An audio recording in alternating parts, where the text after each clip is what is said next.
All right, Tim, first NBAA show ever. What do you think so far?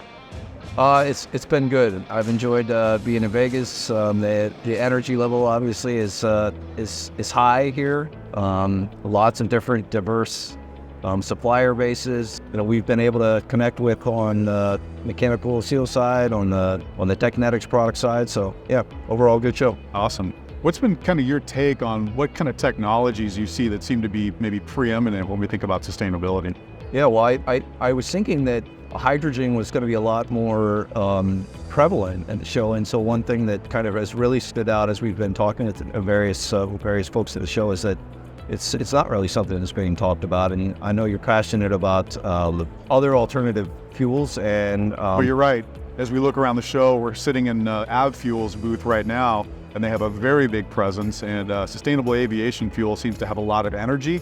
We're seeing a little bit of electrification, and really, to your point, not much about hydrogen at all. So it's good. I think it's reinforced maybe some of the things we thought notionally, and it's also helping us better understand where we might be able to play in some of these more sustainable solutions moving forward.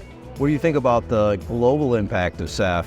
And, I know you've touched a little bit on maybe Europe has a different view, but maybe we've learned some things that might have also colored that opinion a little bit as well. Yeah, that's a good point. I guess I've been curious as to how the rest of the world is thinking about SAF. And we had an interesting conversation today where we learned that there was some regulation that passed in Europe last week that essentially helps promote and in some cases require the use and delivery of SAF in Europe. So it seems that maybe other parts of the world aren't as averse to using SAF as maybe I had kind of maybe thought at one point. So it does seem like globally there's a lot of momentum for SAF. Another thing that's been interesting is just kind of contemplating the impact of the food supply, food stocks, as we scale SAF. We've asked quite a few different people from different parts of industry, and it seems everybody's pretty comfortable that we can scale SAF without having a material impact in the food supply. It really does seem like SAF is going to be the solution for the next couple decades.